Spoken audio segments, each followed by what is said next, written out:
Zdravo, poslušalke in poslušalci, bralke in bralci večera. To je dnevno informativni podcast Večer izjutraj. Veseli smo, da ste v naši družbi. Danes je četrtek, 27. november 2025. Moje ime je Miha Dajčman. Katere teme izpostavljamo tokrat? Kaj o županovanju Saše Arsenoviča razkriva javnomnenjska raziskava? Pedofilo najvišja možna kazen. Odbojkarice OTP Banke Branika so na tekmi Evropskega pokala brez izgubljenega niza premagale PAOK iz Soluna. Naročite se na podcast, da boste obveščeni ob izdaji naslednje epizode. Vse skozi smo z vami na vecer.com. V Večeru objavljamo javnomnenjsko raziskavo, ki jo je Večer na vzorcu 502 vprašanih v mestni občini Maribor opravil Inštitut Mediana. Javnomnenjska raziskava Mediane kaže, da je zadovoljstvo županom Sašo Arsenovičem najnižje doslej, hkrati pa razkriva zanimive rezultate glede prenove avtobusnih linij, uvedbe radarja in želja za prihodnost. Pod članek na to temo se podpisuje urednik Mariborske kronike na Večeru Aljoša Peršak. Zdravo, Aljoša. Zdravo, Miha.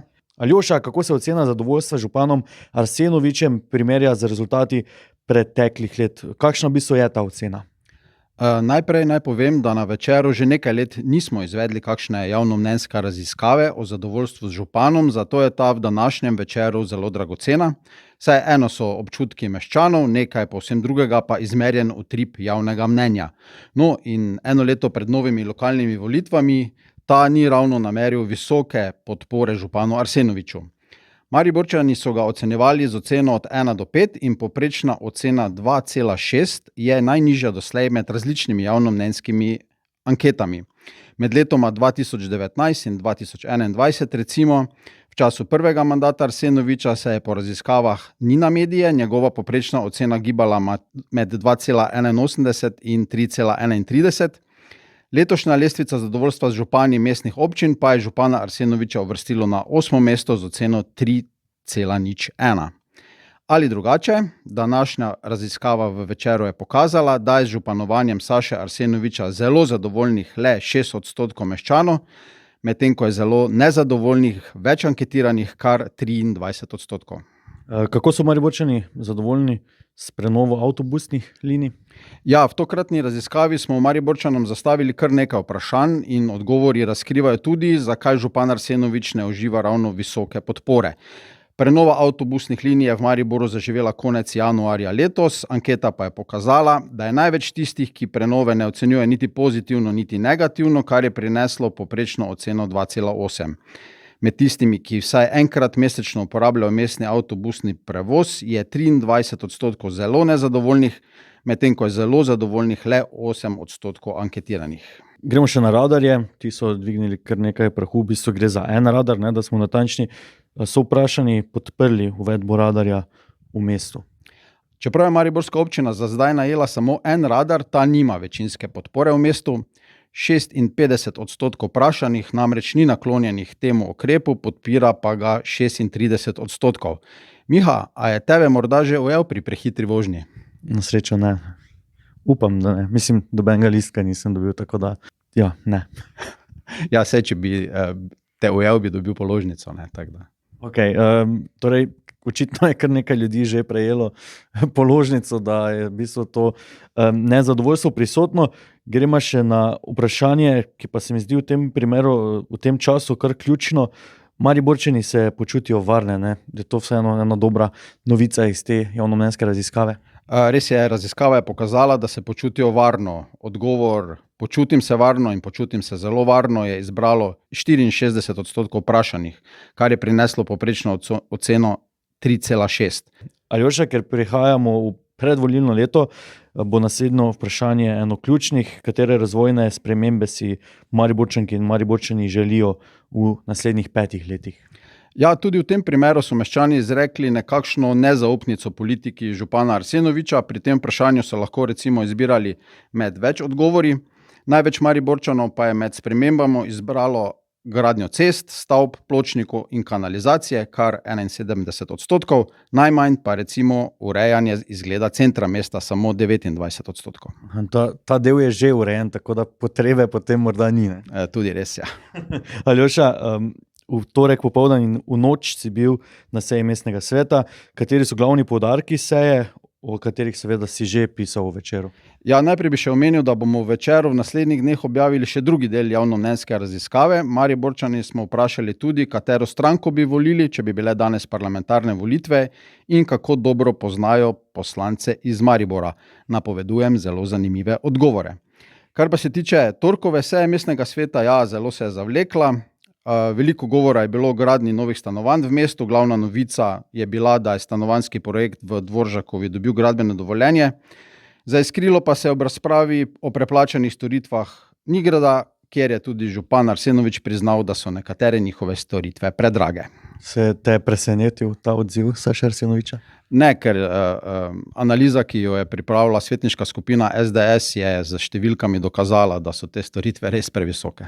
Ampak glede na modus operandi Saša Arsenoviča in vse njegove nastope do zdaj v obeh mandatih, da bi priznal nekaj takega? Res je, to se ne zgodi pogosto, ampak če ga soočiš z konkretnimi številkami in izračuni, bolj je težko to drugače interpretirati. Ne? Okay, Aljoša, še ena vesela novica za poslušalke in poslušalce tega podcasta. Večer ima prenovljeno spletno stran, kar nekaj dodatnih vsebin smo ustvarjali na Večeru v preteklih tednih, prav zaradi te prenove spletne strani.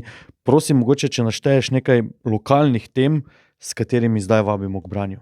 Ja, lahko nas res pohvalim, da smo pripravili veliko zanimivih vsebin, kot recimo prvi del serije člankov o mariborskih nakupovalnih središčih. Pod drobnogled smo za začetek vzeli Europark. Za bralce smo pripravili recimo tudi zanimiv video iz tega centra, ki si ga bodo lahko pogledali. Pozornost bo gotovo pritegnila zgodba 81-letne Mariborčanke, ki so na operacijo kolena naročili za leto 2030, kar noro, a ne? Obljubim pa vam, da se boste od srca nasmejali ob intervjuju v priljubljeni rubriki Gremo na kafe.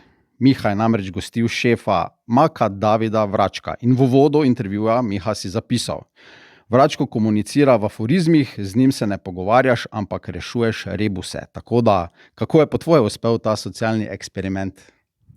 Moram reči, da je on mene gostil, ne? In tudi on mene večkrat vprašal, kot jaz njega, po moje, no? Vsaj glede na to, kar sem na koncu spisal.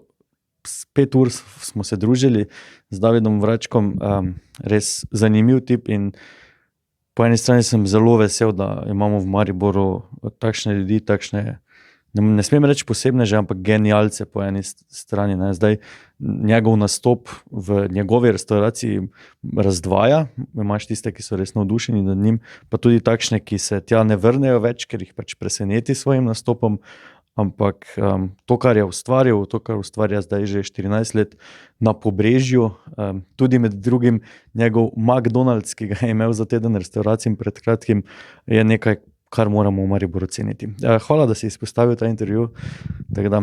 Seveda pa super, da smo izpostavili tudi ostale zgodbe, ki prihajajo na večer.com. Se veselim tudi tega drugega dela javnomnenjske ankete. Zdaj lahko mogoče samo za teaser te presenetil, kakšen rezultat, koga bi Mariborčani volili? Ja, ena stranka, ki smo jo morda že malo pozabili, je dobila kar dober rezultat. Mislim pa, da se te javnomnenjske raziskave ne bodo najbolj razveselili mariborski poslanci. Ok, hvala Aljoša, vabljeni k branju. Redko kdaj se zgodi, kar se je ta teden na mariborskem sodišču. Sodnica je presodila, da je za pedofila iz Poljčan, obtoženega spolnih napadov na 4 otroke in kaznivih dejanj prikazovanja, izdelave, posesti in posredovanja pornografskega gradiva, primerna najvišja možna kazen, 30 let zapora. Takšno kazen je v zaključni besedi terjala tožilka, ki pri obtoženem, danes starem 34 let, ni mogla najti niti ene olajševalne okoliščine, saj gre za izprijenca, ki je bil zaradi spolnih napadov na otroke v preteklosti že pravnomočno spoznan za krivega in obsojen na 9 let zapora. Zlorabljal je 3- in 5-letno nečakinjo, silo storil tudi 9-letnemu nečaku, 6 naivnih deklic pa je s spletnimi komunikacijskimi orodji prepričal, da so gole pozirale in se samozadovoljevale pred spletno kamero, kar je ostudnež posnel in shranil na računalnik. Ko je pedofil 9-letno zaporno kazen prestal, se je vrnil v domače okolje in na gnusno početje nadaljeval. Spravil se je na 4 nove žrtve, nečakinji, nečaka in njihovo sosedo, stare od 5 do 13 let. Kriminalisti so ga aretirali oktobra 2023, preiskovalni sodnik pa je zanj odredil pripor, ker je Poljčančan še danes. Tako kot že leta 2012 je sojenje spolnemu izprijencu zaradi občutljivosti primera in predvsem zaščite oškodovank potekalo tajno za zaprtimi vrati.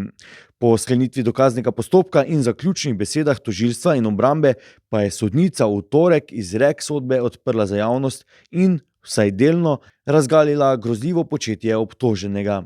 Podrobnosti zgodbe, ki jo je pripravila Vesna Lovrec, najdete v Večeru in na večer.com.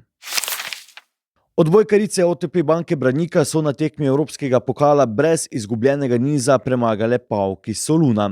Prva tekma 16. finala pokala CEV po Ligi prvakinj drugega najmočnejšega evropskega klubskega odbojkarskega tekmovanja, na kateri sta si v dvorani Tabor nasproti stali ekipi OTP Banke Branika Maribor in PAOK Solun, je privabil približno 500 gledalcev. Ti so ves čas bučno spodbujali bankirke, ki so jih z odlično igro razvnele in zmagale s kar 3-0.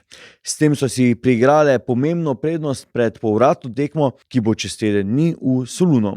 Več o mariborski odbojki pa na večer.com. To je bil Večer zjutraj 27. novembra 2025. Z vami sem bil Miha Dajčman.